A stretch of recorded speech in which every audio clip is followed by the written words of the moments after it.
So, Eric, All right, floor is mine. the floor is yours. All right, guys. Well, nice, easy class. So I got your thoughts. I got an idea what you guys are looking for. I don't know. Yeah, I'll go through the slides and see what I can do. Feel free to text in if you have something or if you want to interrupt for a question or something too. I don't mind being interrupted at all. It's totally fine. Or just take your mic off and speak up. I'm cool with that. It's a small enough group. We can certainly make this a little more conversational. I am coming from my office here in Smithfield. I'm writing to you guys. We come in, there's about 4 of us that come in on every day. Some of my staff is laid off temporarily. Some of us are still working. So, all right, let me figure out, get this, Nope. slide. Oh, I gotta do this. You can't see that, right? Not yet. Right. No, you have to share screen. Share screen first. Here we go. Yeah, no problem. Desktop. This is one of those things that we're still working out. Is the technology end of it is still always a. It's pretty good. That's pretty quick, right? That was impressive. This is probably my 12th, 13th class that I've overseen, and that was the quickest by far. Right. Well, I'm the tail end of a Gen Xer, so I got a little bit of. I'm a 1978 born, so I got some tech in me, right? There you go. All right. So quick. So again, we're going to talk about operating construction or service-based company in a COVID climate, assuming that let's just make the assumption that this is going to go on through the summer. And that's kind of what I'm looking at, that it's not going to end in the next couple of weeks. And if it goes that long and this extends with certain concerns by whether it's by the state, by the feds, or just by yourselves and customers, customers are going to be leery for the next months, right? When's the next time you're going to go to a movie theater? Who knows, right? When's the next time you want to let somebody into your house to do some remodeling? We don't know yet. So those are the questions that we're going to try and work on a little bit. So the agenda for today, a little background, contractor's perspective of what COVID-19 is, your responsibilities if you have employees, understanding PPE, prevention on a job site, decontamination processes, confirmed cases on a work site, how do you respond, things you'll need and some resources for you. My background and experience. So I've been in this business for about 20 years. I'm the second generation. I bought our company EnviroClean and 2 other companies, Tech Design Build, Greenville Kitchens, and Insurance Reconstruction Services. I bought those companies from my father about 3.5 years ago. He started insurance reconstruction back in 1983. So I grew up in the restoration realm. About 20 years ago, if you guys remember, mold started becoming a hot button, a bunch of large lawsuits out there. And so I went to school pre-med. I had no desire to get into construction or anything, but the mold kind of interested me. My father and I got talking. So my background is mold. So I understand microbiology, microorganisms, and that's how, and then taking the science side of that into an indoor environment. So I took that, we then leveraged that into fire and water damage restoration and then full biohazard. We've done norovirus outbreak cleanups, mercury spill cleanups, obviously crime scene, trauma scene cleanups, all kinds of things. And so when I look at this COVID, the actual COVID type of cleanup, it's actually pretty simple. And it's not complicated. It's very easy to clean up, believe it or not. But around this, the how fast this is spreading, the uncertainty around it, the not knowing if people are contagious or not. That's why I think that there's a lot of hype right now. But our company's been around for 37 years. So I like to think that we're experienced, and it's a mix of both cleaning and construction. We have 2 divisions basically that do the emergency service work or cleanup, and then we are contractors doing the full reconstruction. Most of the construction we do is insurance type work. So COVID-19, coronavirus 2019. I'm gonna there we go. I can see that better. From in simple terms, we're looking at it's a microorganism. You can't see it with the naked eye. It's hidden. It's floating around us. We know it gets aerosolized through moisture droplets very easily, and that's why it's spread around. So because of that, it's really contagious because it doesn't aerosolize, but it can remain airborne for a while, and it can survive on surfaces for a long time. I know you guys probably saw that. Some of the surfaces, the cruise line, it was 17 days it survived on a surface. As a result, and the lack of testing of the actual virus, there's a lot of unknowns. And so it is very contagious. In that sense, though, it's very easy to kill. And some things, I don't want to get into a mold class for you guys. I do a lot of mold teaching, but you can't just kill mold. Mold is important to remove, but the COVID-19 virus, you can kill it, and it's non-viable at that point. It's not harmful. So that's where this fogging will come into play. We'll talk about that and different things. I think the hardest thing to recognize here is that the hosts, you may not know you're carrying it. You could carry this virus. You could pass it on to others and have no idea that you even have carried it. So some of you guys on the call may have actually already hosted this virus and not even known it. Some people get sick, some people don't, and you can carry it up for a couple of weeks. And the scary part is, because it's highly contagious, you don't know if you can carry it, but we're up to just over 30,000 deaths now in the United States. This morning's numbers were 30,925 deaths due to COVID-19, which is pretty nuts. Oh, there we go. Okay, so you guys, I'm assuming some of you guys either work with people, or if you have employees, certainly those with Rhode Island Housing. So there are certainly responsibilities that you need to protect your employees first. I offered early on when this started, because we're working on emergencies, a lot of my staff, I have technicians that work, will get a water damage call, pipe that burst, and they have to go out. So some of the guys were pretty nervous about this, whether working in this environment, believe it or not.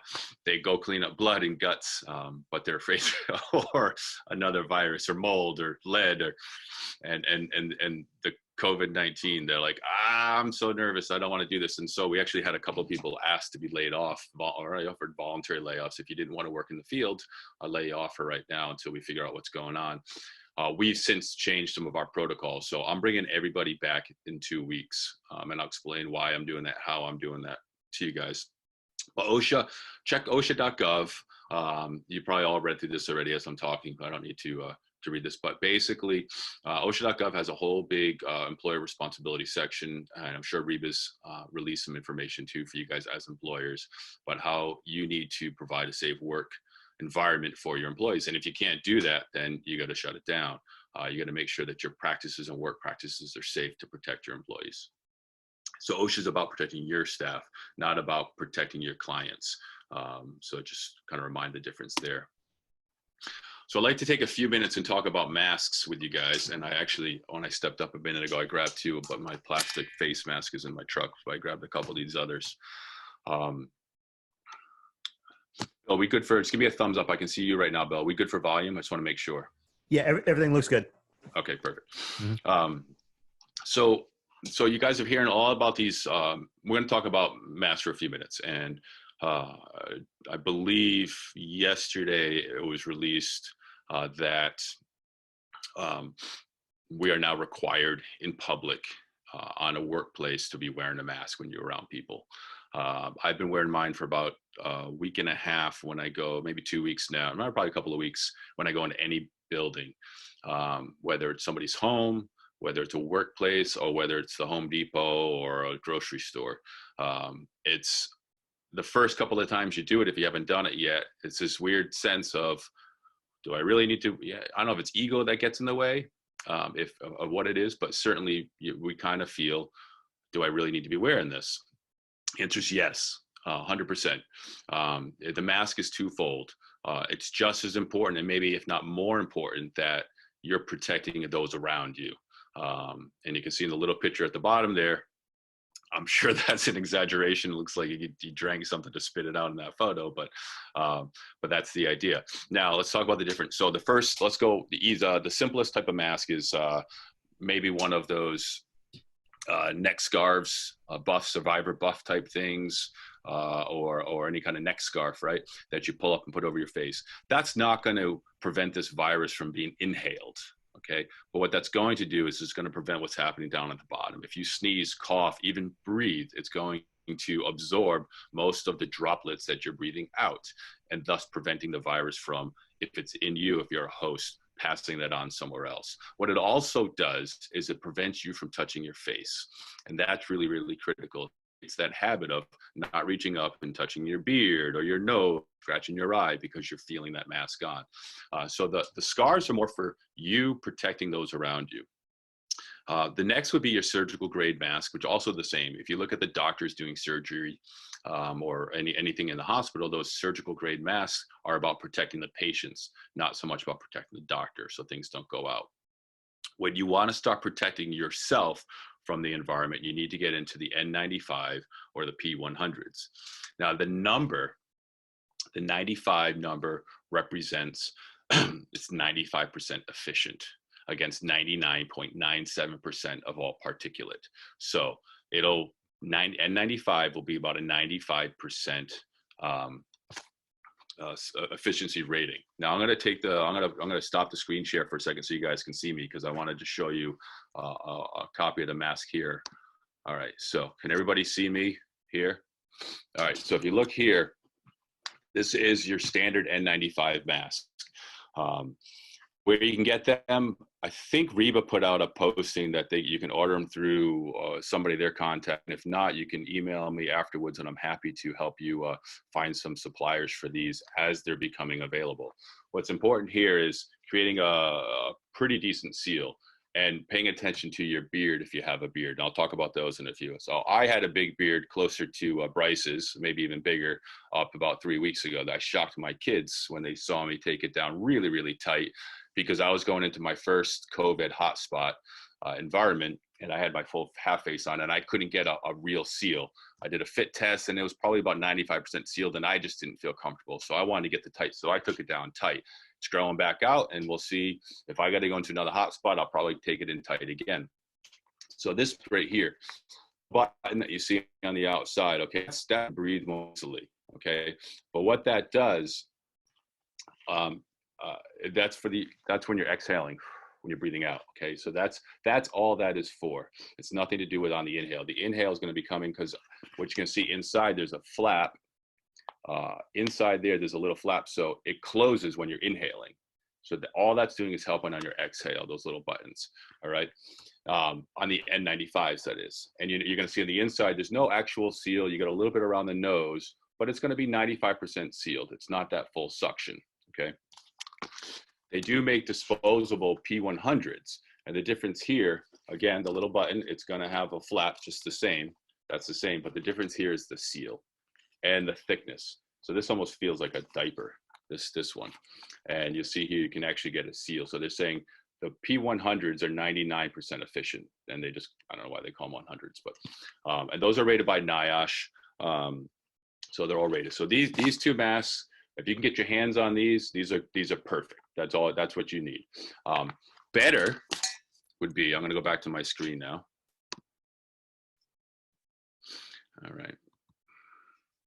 You guys good? Thumbs up, Bill? All right. Yeah, everything's good. Perfect. So better would be the mask you see on the left here on my face right here. That's my personal half face respirator. What's great about that is you get 100% seal. So I fit test that to my face. There's a couple different ways you can do it. We have hoods that you can do, but all you really need to do is cover the exhale port with your hand. And as you breathe out, you'll see the mask expand. Or you can take your filter cartridges off, put your hands on that, and if you suck in and you don't feel any seal and you don't feel any air leakage, then you know you have a good seal. So these half-face respirators are fantastic. I wear this now. I'll wear that in the depot if I'm running in there, or I'll wear that out and about to customer. Now, when I show up to a customer's house, because we're still going to customer houses, not for the reconstruction. Like I said, we've paused that work for another week, interior work.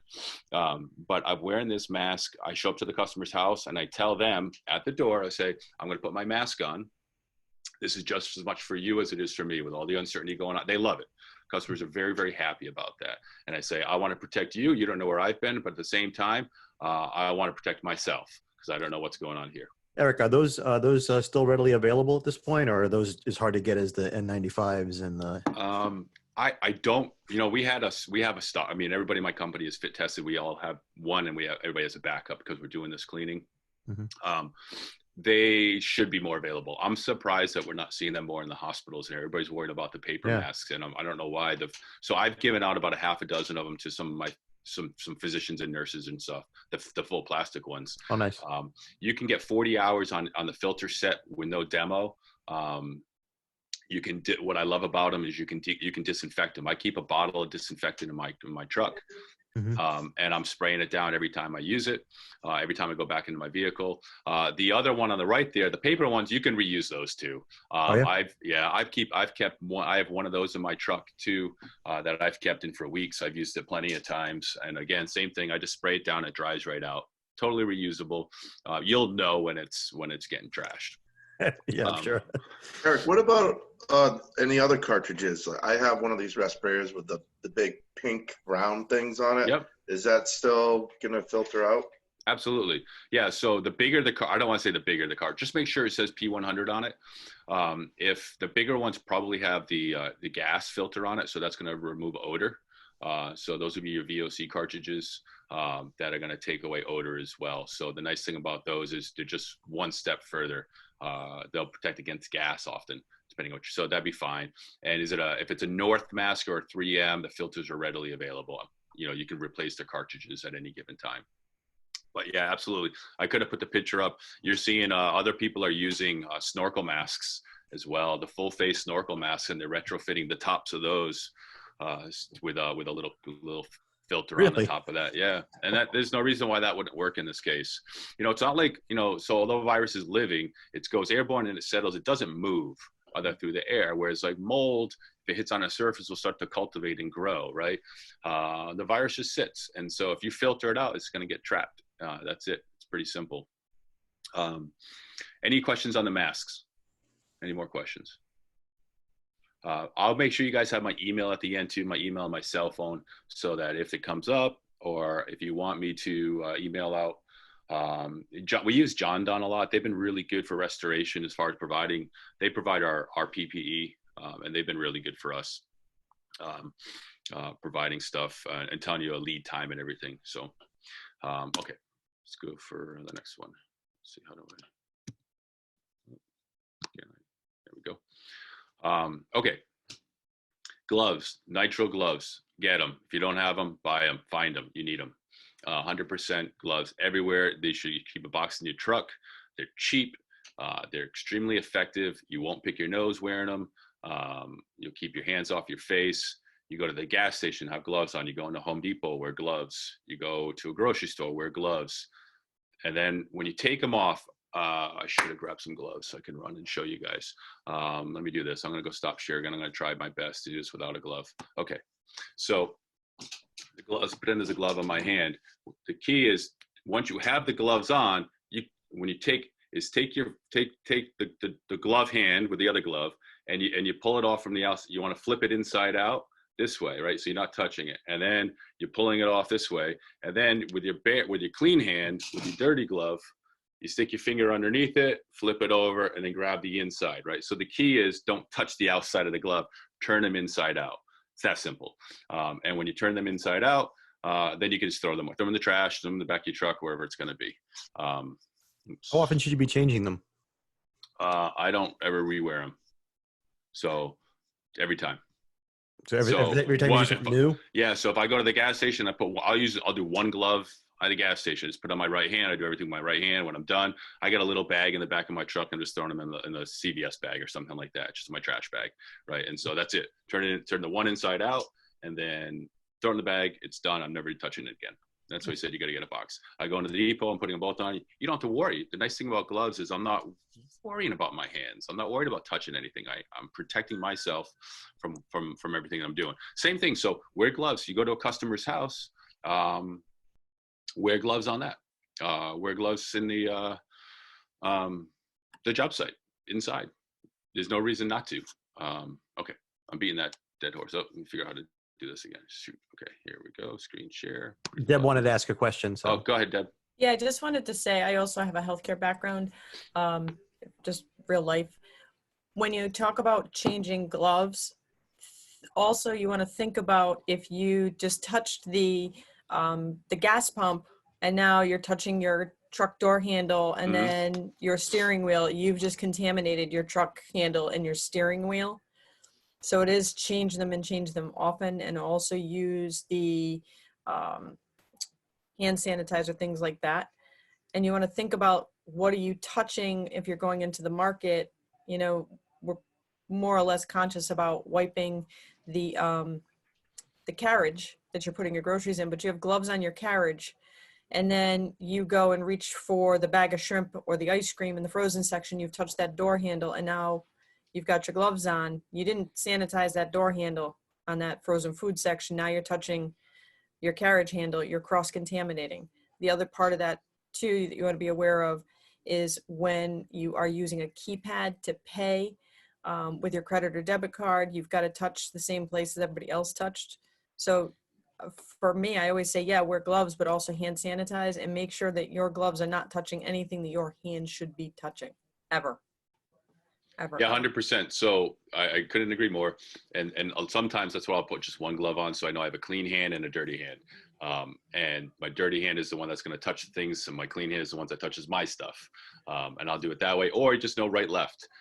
So that's an easy way to do it. So what I do is in my truck, in my back, but it's a four-door truck, in my back door, I have a bottle of decon spray that I spray down my handles with and things exactly what you're saying. And in my driver's side door, I have a little hand pump of hand sanitizer. It seems overkill. It's not right now. It's absolutely not overkill. The more caution you can take, you have to take. And you're right. At the gas pump, you pump in and pay attention. If you're using your gloves the whole time.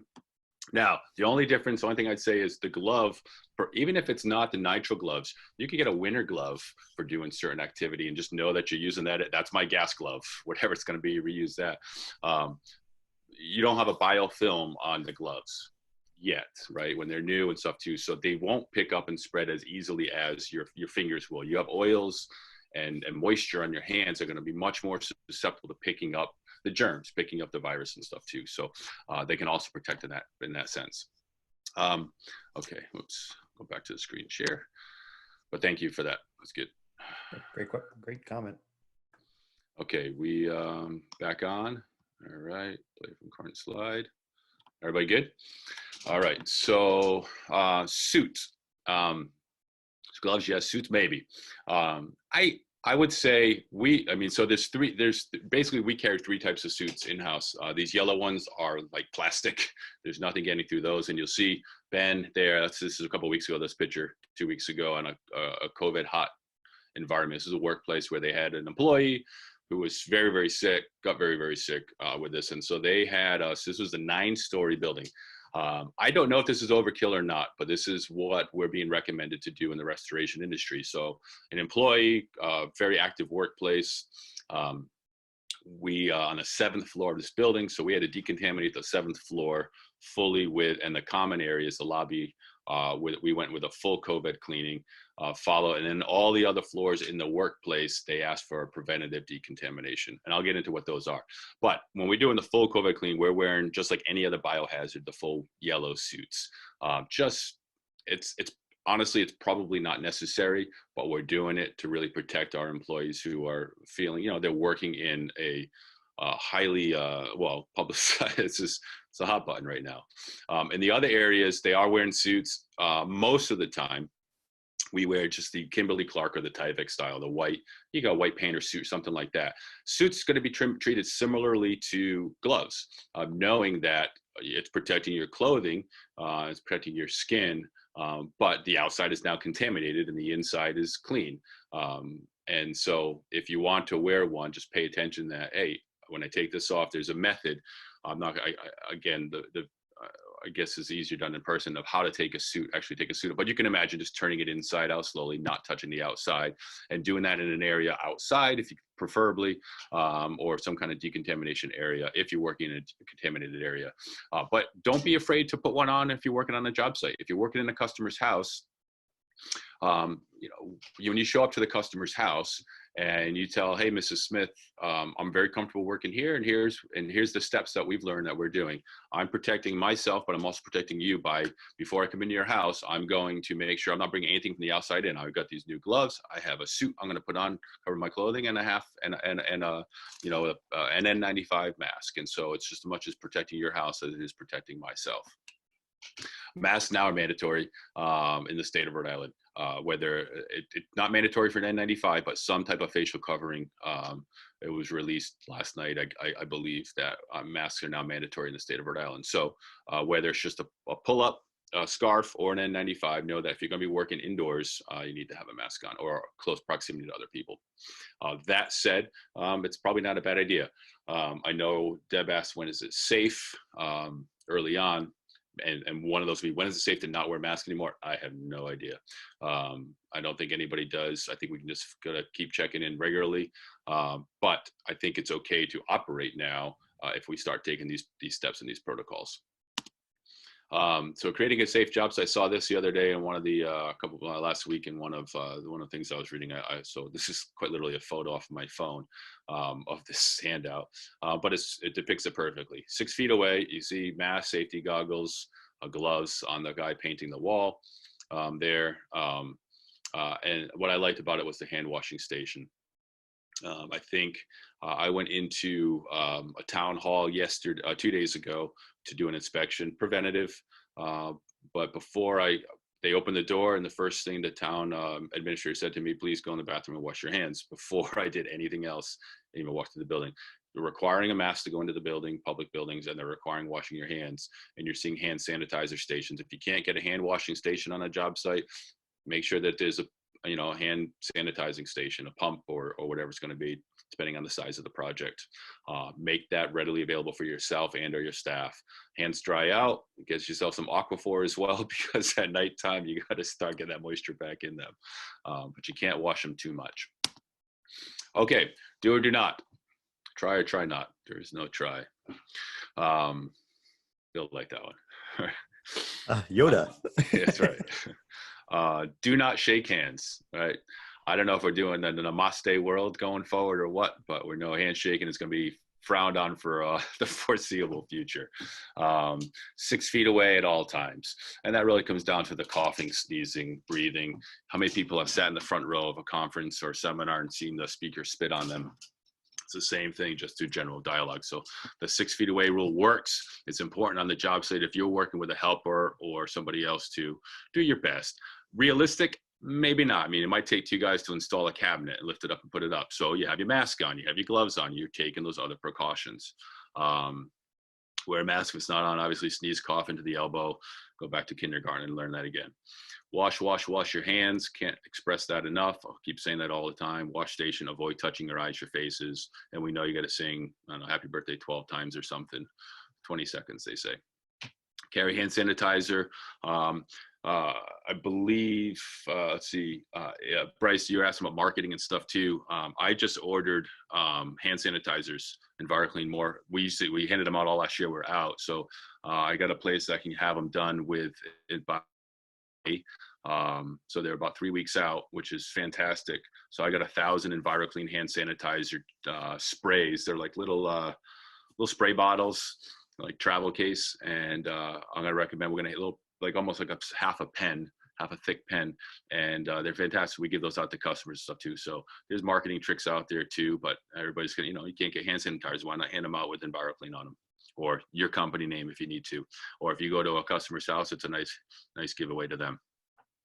And then critical, if feeling sick at all, stay the heck home, right? Don't go out, don't even try it. BYOL, bring your own lunch, don't share it. Don't be going to Burger Kings and McDonald's and sub shops and stuff for lunch. However, there's precaution. I'm a believer in supporting the small business and those guys that are around too. It seems like most of the restaurants now are offering curbside takeout with the phone number and stuff too. So there is opportunity, obviously, to support small business. So I don't want to take business to them, but the easiest way, you know, if it's coming into your house and you're bringing it, and you guys know the grocery rules now, disinfecting your food before you put it away when the groceries come and all of that stuff. It's all part of this process. Wear gloves all around, you know, gas stations, supply shops, the depots, wherever you are. Deliveries for job sites, we're recommending you let them sit for 24 hours or clean them immediately, sit outside or clean them immediately. I recommend getting us a couple of spray bottles with some disinfectants, so we can go over the different types of disinfectants. There's plenty of them out there. And you can go to any of the big stores and pick one up. They all have them right now. Hit or miss, but they have them. And just spray down the boxes. Just mist them. All you gotta do is mist them. Get a little spray bottle, you mist them down. If you have the ability to drive solo and not put groups of people in vehicles, is the best way to do it. If you do have you and somebody from another house, a partner, a helper, what have you, more than one of you in a vehicle, it is recommended to wear a mask in the vehicle as well, because you're in close proximity to one another. Big one, please disinfect your tools daily. Clean and disinfect your tools. And that's it's recommended. Don't share tools. It's one and done. Your hammer's your hammer. It's probably typically how it's done, but the power tools and stuff too. If there's more than one person on a job site, disinfect your tools daily. So here's the big one for me. And if you guys want to work inside people's homes, is talking to the homeowners about what you do and say, okay, Mrs. Smith, we're prepared to come work in your house if you'd like us to, but we've educated ourselves on how to work and how to keep a clean environment. So here are the steps. And you have this conversation, here are the steps we're going to do before we come in. Anytime we're out and about, we're getting your materials, what we're doing is we're protecting ourselves and we're making sure that we're keeping our stuff clean. But we're gonna make sure that we take these precautions going into your home on a daily. And if you buy those spray bottles and you buy, you know, or you just buy a garden sprayer, a little pump, a garden sprayer, and you fill that up with a disinfectant, a shockwave or something, and you just can mist down your job site daily. You can mist down the kitchen if you're doing a kitchen remodel, or the, you know, whatever it is, the remodeling project or the restoration project. You can mist it down and know that you're leaving that disinfected, and then wipe down. So you mist the area, then you just wipe down the main touch points, your handles, your door handles, your countertops, whatever it's going to be. Give it a wipe. It'll take you 15, 20 minutes on any residential job site to be done with that. You don't need to hire me to come in and do it. You can absolutely do it yourself. Wipe it down, fog it down, or mist it down. If you do that on a daily basis and you say, I'm going to disinfect the area every day, and I'm going to work wearing certain PPE on this, so I'm not bringing anything in. So I'm going to wear a suit, so you know I'm not bringing anything into your home. That's perfect. You've done a very good job of preventing any kind of passing along of any type of virus. And I believe that's probably, if you want to work in this environment, the most important thing is talking about the steps that you're going to take. You may want to consider putting together a flyer, like a one-page, so you say that you give to your customer, here, these are the things I'm doing to protect your home or to protect you and myself against COVID-19, so that we continue to work. So you're going to differentiate yourself. The fact that you're listening here and you're interested in this, you're going to differentiate yourself from 80%, 90% of the other builders that are out there. The fact that you're proactively saying, I'm taking these steps to make sure to do our part.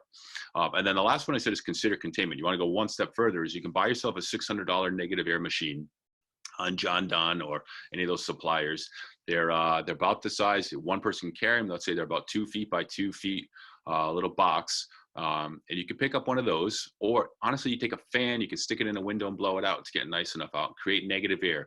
Get some painter's plastic or formal poly. You put some plastic up in the doorways. You have your work site in the home separate from the rest of the rest of the building. And you put a negative air machine on, or an air scrubber on. An air scrubber has a HEPA filter in it that's going to trap. Now, HEPAs won't capture 100% of viruses. A lot of this virus is more than a micron in size. You can get down to 0.3, but a HEPA filter will trap 99% of them. So you run an air scrubber or a negative air machine inside that contained area, inside the workplace. You've done an even better job. I'll give you an example. So the nursing homes are getting wrecked in Rhode Island right now. There's been a lot of tragedies. One nursing home in particular, we haven't, the only one that we're working in right now has not had any positive cases, but what they've done is they've taken an entire wing of the nursing home and they've turned that into a negative pressurized area, so that should they get a patient, they're gonna create that whole area for all their patients. That's going to be their hot zone. And by keeping it under negative air, we know what that's going to do. It's going to prevent any viruses from going into the other areas, because those are not positively pressurized, right? So now those virus stays in the area. Now it could transport out, somebody's contagious, a nurse or a practitioner or a worker could bring it into another area, certainly.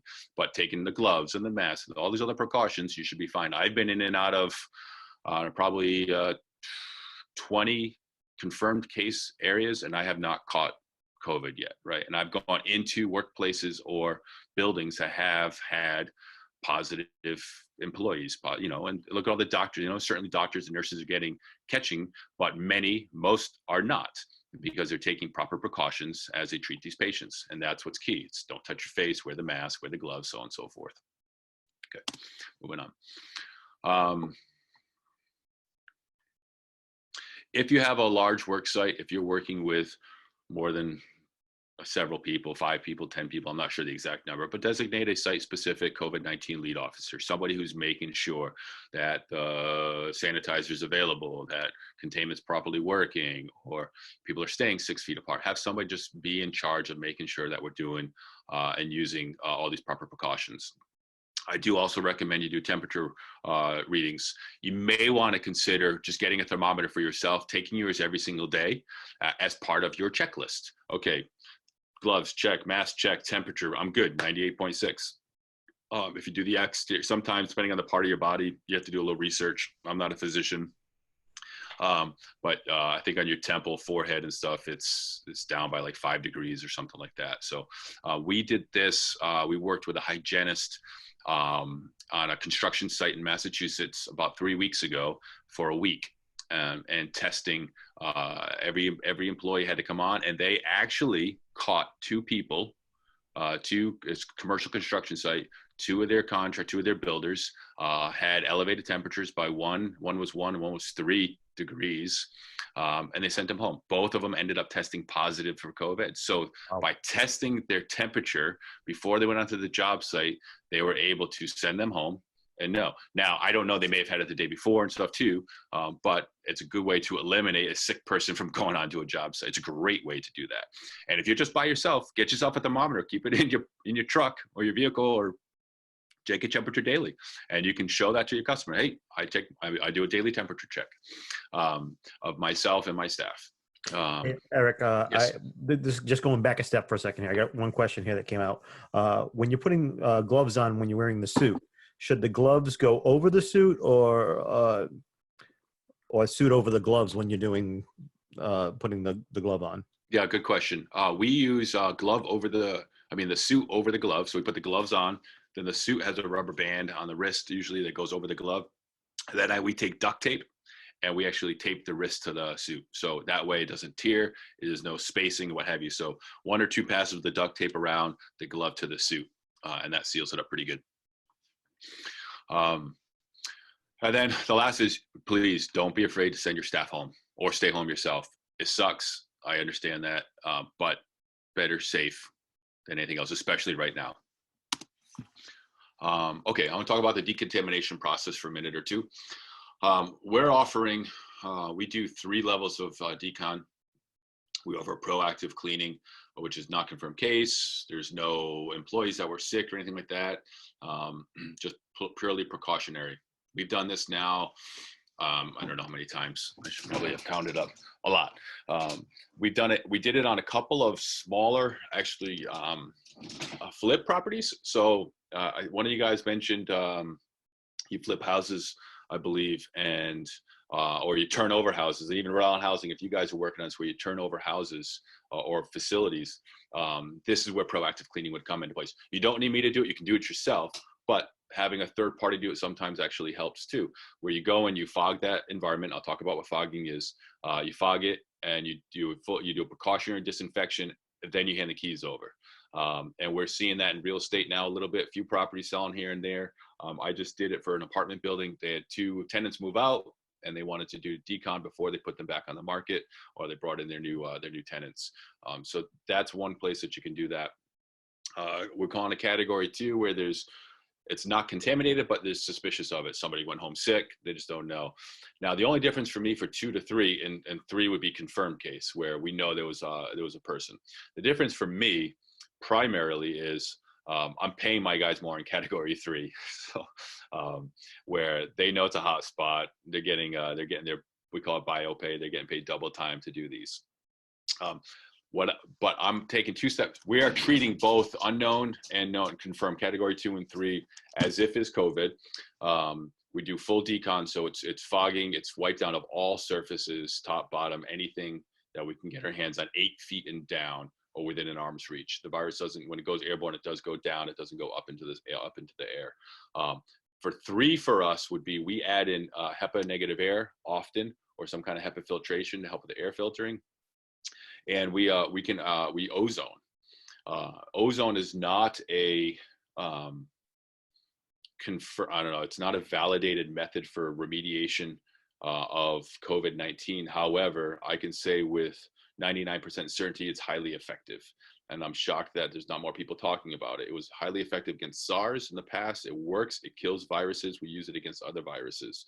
The nice thing about ozone is it will get into interstitial spaces and it'll kill everything. The difficulty with it is you cannot test that it's effective. The test for COVID-19 on a workplace, on a surface, is called ATP testing. It does not test specifically for COVID or for any specific virus. It tests for bio waste. And the problem is, if you just kill something, the waste byproduct is still there. But we do know that something leaves behind viruses and bacteria. So I can't distinguish between COVID-19, SARS, or even E. coli. But I know it's going to come back positive through this ATP testing. And it's a swab test, and you have to do it immediately following the cleaning. So we offer that in the confirmed contamination cases as well as part of our cleaning process. But the ozone, all the studies I've been reading on, there's no studies, all the data and stuff that I've read on, it's fascinating that it works, and I would love to see more of it out there. But so we're offering that. We've only used it twice so far, but we do offer that because it's you got to be you have to follow certain precautions when you use it. When you're using the full machines, there can't be an occupied space because it completely eliminates the oxygen in that space and be difficult to breathe. But okay, moving on. Fogging versus misting. So the machine on the left, if you can get your hands on one, God bless you. So those things are really hard to find. That's called a ULV fogging, ultralight. What's the V stand for? I'm drawing a blank for a second. I'll look it up in a minute. And what that does is it breaks down it's cold fogging. It's not a thermal fogger, which is a different type of chemical that we use after fires. The ULV fogging, it just breaks down in the water into a really, really fine particulates to fog-like particulate. And the difference is the weight. It'll stay airborne for a much longer period of time, and it'll work itself out into the nooks and the crannies better than anything else. So we use that on any positive category 2 or 3. We make sure we're using this. We will use it on the category 1s as well, but I'm down to my last machine. We've had 2 kick the bucket. They've been working so hard in the last month and a half. I've got 3 on back order. They should be here next Tuesday, 3 more on order. So it was hard. John Don's backed up 2 months on these particular models. So I'm hoping I found an obscure deep website somewhere. The page is deep on Google search, so I'm hoping that I didn't get scammed out of $700 for 3 of them. But it says they're going to be delivered next week. The Scott's one that you see there in the backpack, you guys have probably used and seen those. That's what I'd recommend that you guys each pick up one of those pump sprayers for your job sites. Pick one of those up. You can get yourself a chemical that you're comfortable with. There's both plant-based and non-plant-based chemicals. The plant-based ones are nice because you get them on your hands. You can disinfect your own hands and everything themselves. And I can recommend a couple of those to you guys. We like a product called Benefect Decon 30. Benefect is, you could drink it. It's a thyme oil based disinfectant. So thyme, lemon, vinegar, those stuffs work. the combination of those work. But if you find a plant-based disinfectant, customers will love that too, because now you're going green and you're using something, not bringing any kind of toxic chemical into their house, and it's 100% effective against coronavirus. So if you get a mister like this and you change the setting, some of those brass tips I've found, so we've been experimenting with these a lot in the last 6 weeks. Some of the brass tip ones, do you get a really nice mist going, and it can be very, very effective to get a nice covering. But more important than the fogging or misting is the wiping. Wiping down of the job area, the surfaces that you're coming in contact with or around your area is much more effective than just the misting. So you want to get the rags, you get a rag in a bucket, and you can dip it in, rinse it out, and wipe it down that way. And that's going to be highly, highly effective for you. Okay, hope that answers us a little bit about those. Okay, in the event, I thought this might be good to discuss with you guys too. In the event that you have an employee who comes back, let's say you had a job site with several people on it, and it turns out employee gets sick and they have COVID-19. What do you do about that?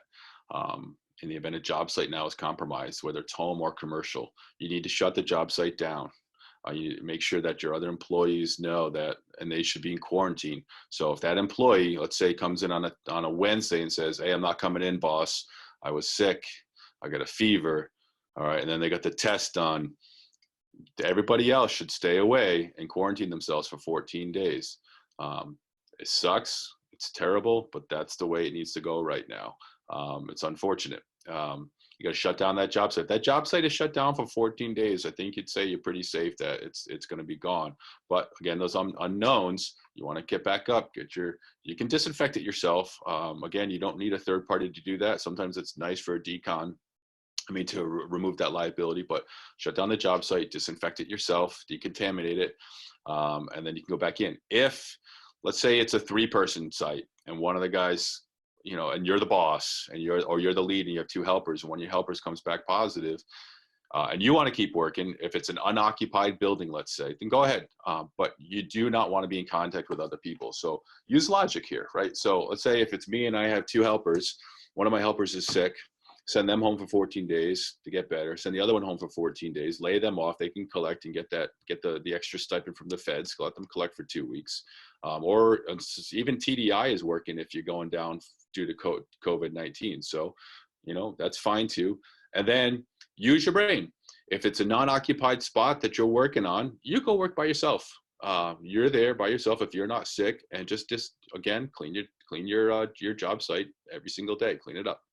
You're not coming in contact with other people. Now, social distancing. The only thing I'd say about this is when you go to a job site, if you're leaving your house to go to a job site, you're going to Home Depot, or you're going to a lumber yard, or you're going to the gas station, you're stopping at Dunkin' Donuts. Pay attention to that stuff, because that's just it. So you were working next to somebody who now tested positive. And even if you just go in your house or the job site, that's one thing. But if you're making these other stops, you're at risk passing along this virus through these other places. And that's the whole reason why we have the social distancing going on. So consider consider just doing enough just to your place to the job site back and forth. If you can, you want to be as little contact as possible. We have another question here for you.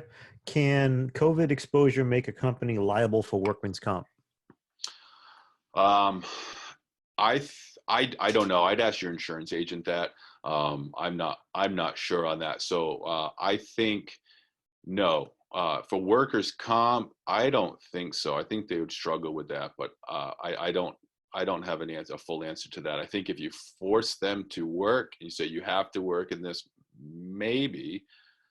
But if you say, I actually got to think about this one for a minute, right? Let's think about it out loud.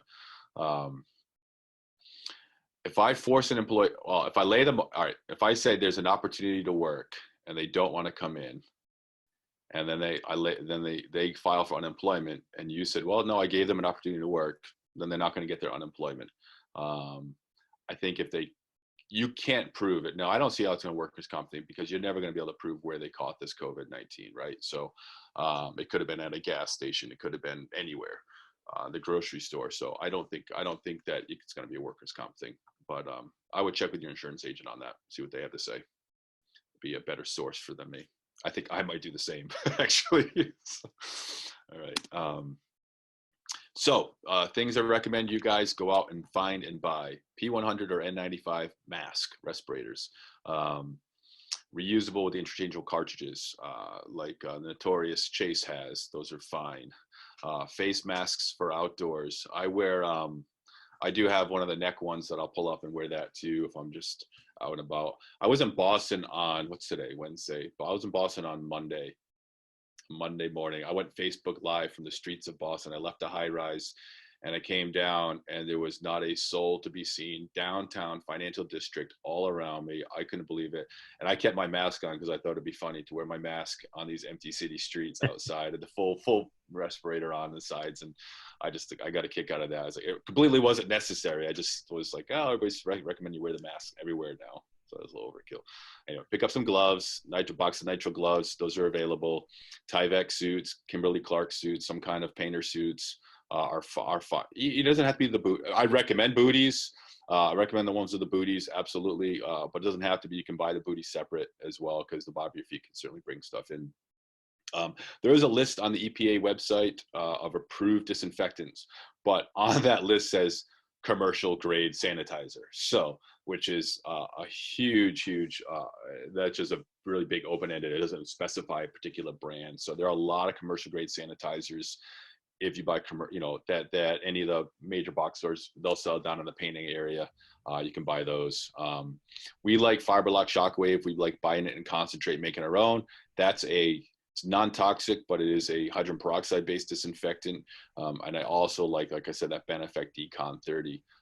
BioEssence is another really popular one right now that people are using. I don't think you guys would need that as builders. That's more in the restoration world, but that's very, very positive, getting good results with that as well. I recommend you pick up. What was the name of that first one again? I'm sorry. Well, there's Shockwave, Fiberlock Shockwave. There was Benefect Decon 30 and BioEssence. Okay. Those are the three that I'm seeing most popular out there. For this. Eric, can I ask you a question while you're talking about these disinfectants? Yes, sir. What about just bleach and water? I mean, is that something that's not as effective?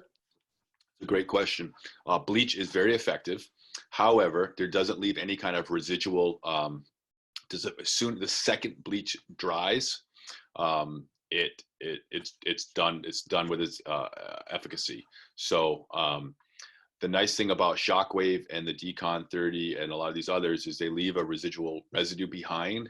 So if a virus were to settle from airborne, it will not survive. And that's why those are more effective than bleach. Bleach is great for your tools. Bleach is fine. Bleach and water for your tools. If you're using it, just, handles and things like that, that's totally fine. The other thing about bleach is you can't get it on your hands, right? It'll burn. The Benefect Decon 30, like I said, that bottle in my truck, half the time I spray it on my hands and I use that to disinfect myself on my own hands. So that stuff's fantastic. So that's the big difference. Pick up a roll of plastic for some containment. And I recommend trying to build some containments and work in, or like I said, even one of those small negative air machines. Oh, I didn't finish that. Oh, I did finish that story. Never mind. Sorry. Okay, moving on. So this is strange. I got these noise canceling headphones on, so I can barely hear myself talking too. And I don't see myself. I don't see you guys. I'm just looking at my slides. So I'm assuming you guys are listening. Everybody's good, but it's strange to give a talk and not see faces with feedback. This is new for me. This is the first time I've done a Zoom talk. Okay, tips that you guys can have. If you have more than one worker, spread them out. Different job sites, the better, right? Spread them out. What we're working on right now is we're completing a list this week for my company. I've got, I don't know, X amount of open jobs, all these insurance jobs that we paused on the reconstruction. And so what we're doing is we're ready to bring our carpenters back a week from Friday, a week from Monday, basically. So a week and a half from now. I'm gonna bring all my carpenters back. Some are still working right now, but the other guys that went home, and we're going to we've decided that we're going to operate in this COVID climate, so long as there's no laws prohibiting us from doing this at this point in time. But we're just going to control we're going to have one carpenter on a job site at a time, one trade on a job site at a time. We're going to be really, really strict about our project management with our subs. We're going to take our outside projects first. Hopefully, we have some siding and roofing. You know, a lot of trees went down on roofs in the last couple of days, so we've got some interesting repair projects with the insurance stuff to fix. We're keeping the same worker on the job site. I'm not. So if I have, you know, sometimes we've been in the place where I'm letting the carpenter or the technician do it start to finish versus trading people out and letting them finish their project. And if they're going to be leaving and someone's going to be coming after them, making sure that they clean that job site really, really well, so the next guy coming in behind them. I already talked about gloves again. We beat that one home, right? Talked about consider fogging the property before turning it over. If you guys are doing flip houses or real estate or remodeling, when you're done with the remodeling, say, hey, I'm going to give you a disinfected building before you, when I'm done. You know, a homeowner might love that idea. You know, work from home whenever you guys can on paperwork. Not that it seems like most of you guys are working from home right now too, so that's great when you could do that. I worked from home yesterday. It was interesting. I've got 4 kids and 3 under the age of 10. 1 teenager, and it was a unique experience for me, certainly. Sure, it's fun around the house, right? Yeah, man. And then I'd say really treat this seriously. I'm part of several Facebook groups right now on both extremes. I'm in some where it's like there are people, because I'm curious and I do this just for education. I want to see the hardcore freedom fighters, let's call them, or something, that don't tread on me people who are like, they're out there, screw this, I'm working, I'm doing all this, not taking this seriously. And then you have the others that are going extreme the other way, that haven't literally left their house in 3 or 4 weeks. And I'm not saying you got to do what's right for you, and you know, everybody has their beliefs, so but as a builder, there is liability here. If you're going to be working in people's homes and buildings, there's liability that you want, and you got to protect your family. This, you know, there's 30,000 deaths in the U.S. already. You know, 2 weeks ago that was 2,000. So maybe we're at the peak, maybe not. I don't know. One way or another, every day the president's on, every day the governors are on. They're talking about this. So this is a big deal. And I'd also recommend, I'm going to a quick tangent here, is if you haven't and you have employees, apply for the PPP program. Absolutely. I got notified yesterday that we passed with the SBA. So my bank submitted it. The SBA approved it. I'm waiting on my 2-page closing document, and I'm getting 2.5 months payroll. That's a tremendous, huge, take people off. A couple of people that we laid off, they're going to come back best that we can.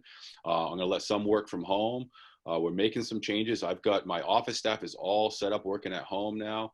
The field staff, we're giving them all the tools that they need, all the PPE that they need, so that they can do their jobs and do it well, protect themselves, protect their families, so on and so forth. It's really important. But there are programs out there that are really, really helpful. And RIBA's doing a great job getting that information out there. But definitely, if you haven't talked to your bank, talk to your bank. If you're, and if you're unemployed, I'm going to say this, maybe cover your ears if you have to, but if you're by yourself, and you're not collecting, you can collect. If you're a 1-person operation, you can collect right now and do jobs for cash. I didn't say that, but Hey, quick thing on the PPE though. Yeah. Even as a solopreneur, you can still apply for that. So even if it's a little harder, but you can do it.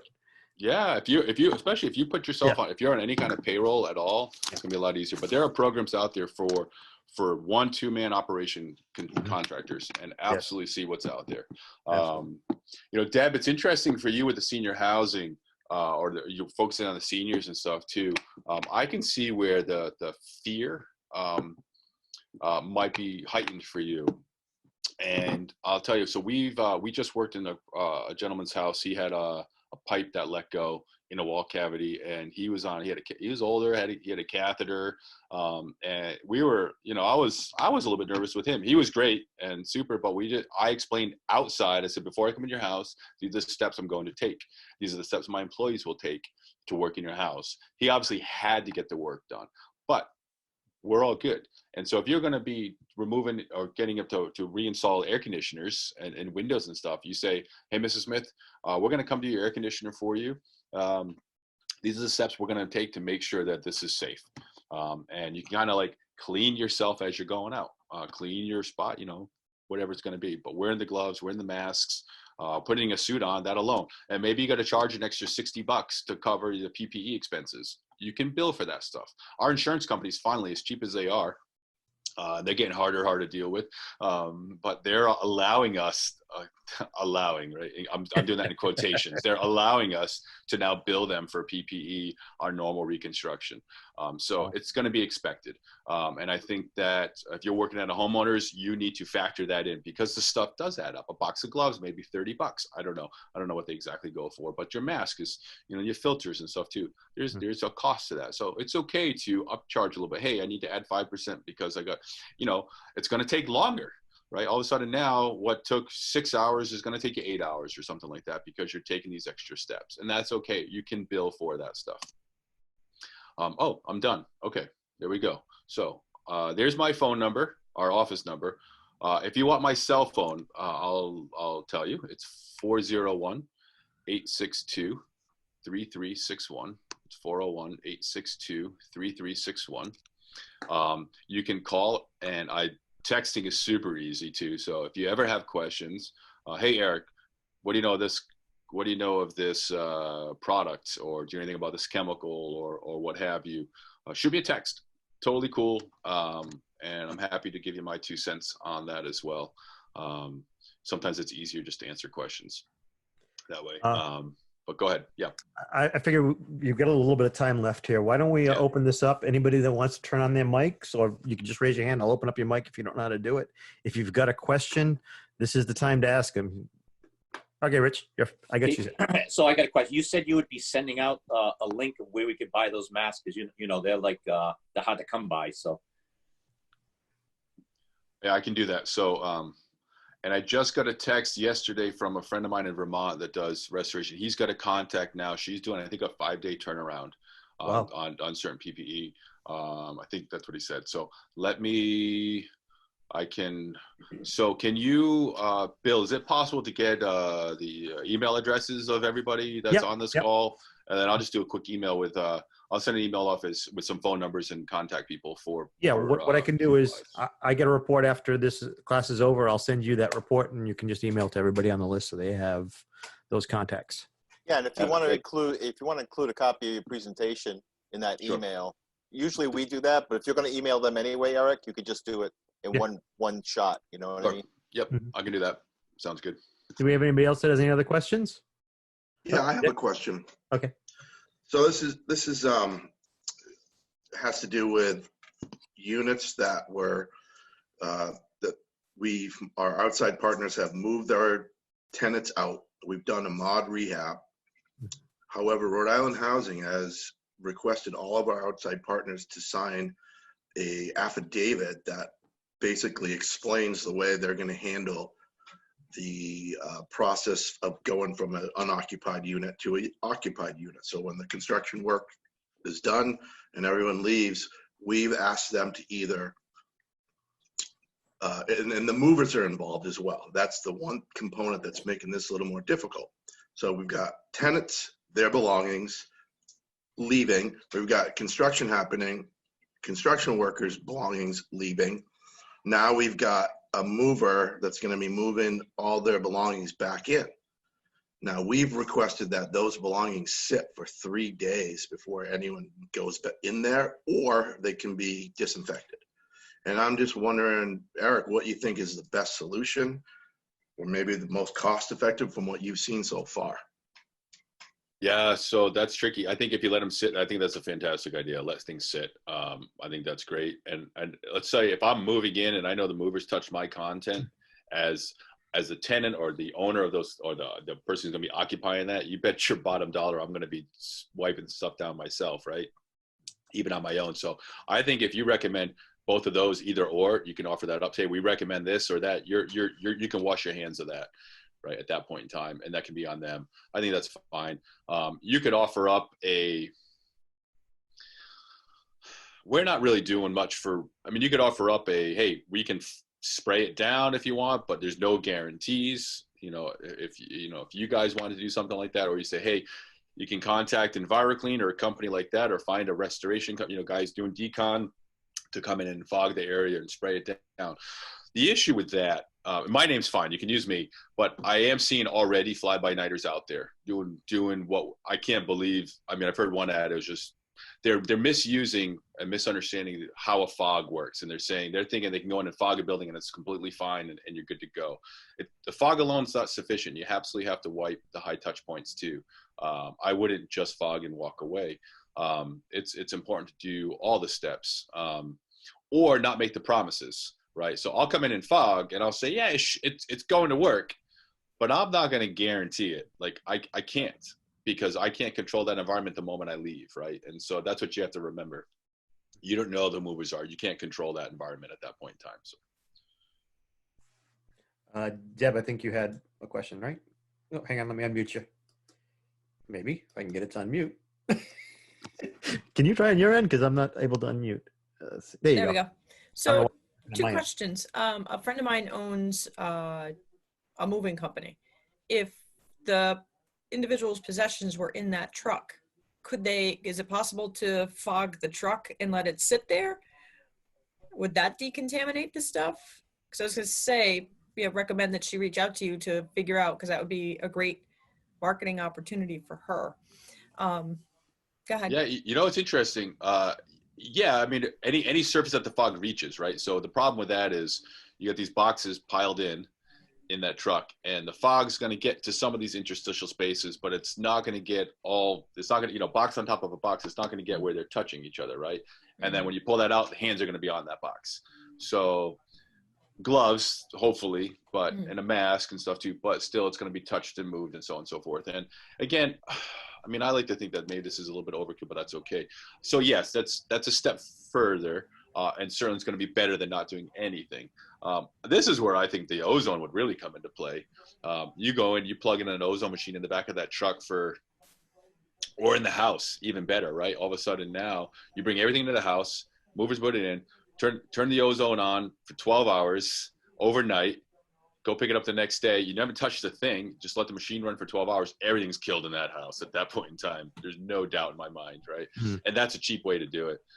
We're ozoning. We can drop an ozone off for a house for like $300-400 or something like that. We'll drop it off, let it run, and then pick it up. So that's actually the issue with that is going to be, show me the studies, right? And I have enough data that I'm comfortable with that and put it on my, put my name to and say, hey, no, we know this works. And maybe I'm enough of an expert that I can make that work. I mean, I've testified in Superior Court, Rhode Island, Mass, Connecticut, and California with biohazard and mold. So maybe I got it on the resume that I could say, this works. Maybe not. I am a contractor, not a scientist, so I'm not fully sure. But ozone, I think, would be a really good way. If nothing else, any extra step that you take, sure, it's added value. Yeah. And I just want to add one more thing. Just like mold affects people up here, right? COVID's doing the exact same thing. People are scared right now, right? Mm-hmm. That's just what happens. And I mean, I know my wife and I are kind of two different worlds with respect to this, because I'm in my office right now, right? And I'm going into hot spots and everything too. And she hasn't left the house other than going to the, trails and the state parks and stuff, walking with the kids. It messes with your psyche, and that's what's going to happen. Is so if I'm moving. So last night I was FaceTiming with a friend who lives in New York, a really good friend of mine, and he's staying at his wife, an unborn child, she's pregnant, are up in Woodstock, New York, staying. They live in Brooklyn, but they're living up at this house for the time being. But they're signing a new lease on June 1st for a new apartment. They're moving, so they got to go back into the city with the movers to move from one apartment to the next at the end of May. He's pretty nervous about it, right? Sure. And so you think, all these people touching my stuff, are they sick of that? Now it's coming into my new house. At what point, when is it safe? It's always going to kind of mess with your head a little bit. And I think, so the point being is, if you fog, people know, well, maybe it's not 100%, but I feel better about it and I'm more comfortable. And there's some value to that. That's what I'm getting. There's value to making somebody more comfortable. So I had one other question. If we're doing outdoor work, which right now is what we're really looking at. And our risk level is probably low because we're doing outside work. Building patios, fire pits, things like that. If we wanted to spray the area down for the customer's peace of mind, is there any product that you could recommend that isn't going to kill their landscape? Ooh, Benefect. Okay. It's a plant-based product. Yeah. I don't know. I don't know how vinegar does on leaves. What's it? but Kills it. it's on, Vinegar um, kills weeds. Vinegar kills everything. Old, living. old Yeah. school use. What's the Yeah. product? You said, Eric? So, well, Benefect is a plant-based product, so I think that could work. I mean, I'd try to keep it away from the shrubs, but certainly it's going to be better than bleach or, you know, Pool Shock, believe it or not, is highly effective against all microorganisms. It's a hypochloride, right? Pool Shock, you spray that on you guys ever see Pool Shock on a roof? Spray Pool Shock on a roof with moss on it, let it sit over 6 months, that roof will look brand new again. Not only kills it, but it takes time and it just slowly starts to change. The black streaking, gone. Everything, gone. It makes roofs look brand new again. And I've tested it personally. So you just mix it in like a sprayer, or do you just? You use Pool Shock. You do about 70% Pool Shock to hot water and a little bit of Dawn dish soap. And the pumps, all you do is you mist it on with a pump sprayer, and that's it. Don't hose it off. Don't do anything. Just let it sit. It's gonna turn the moss or the black streak a little bit yellowy for a couple of days, and then over time, and you're like, oh, it's not working. 3 weeks later, 2 months later, well, it worked a little bit. 6 months later, what? You'll be blown away. Wow. So anyway, sorry, that's completely nothing related. But maybe you guys want to get into roof cleaning. That works. But Pool Shock would work against this stuff too. So the outside spraying down, I would say, I don't know. Yes, spray down the railings, or if you're putting a deck on, say, yeah, we're spraying it down. And I know there's an ad I've been hearing on the radio for a guy who's sounds like a power washer is going on spraying playscapes and public spaces and outdoor spaces and stuff too. You know, I'm not really sure if it rains and just takes care of it too, right? So we don't know. But if it's gonna, I'd recommend it. If you're gonna get the pump sprayer and some disinfectant, and when you're gonna turn over any job site, that's an added value that you're offering. Mrs. Smith, we're gonna disinfect and decontaminate our area when we're done. Is there any kind of staining that happens on like wood surfaces with any of these disinfectants, or is it pretty safe to put on them? No, they're fine. Yeah, Those are fine. Yeah. Cool. Any other questions? It's all about the table. You see that? Okay, I think we get that. I'm going to share my screen real quick. Just want to show you guys a couple of things that are upcoming. Hang on one second here.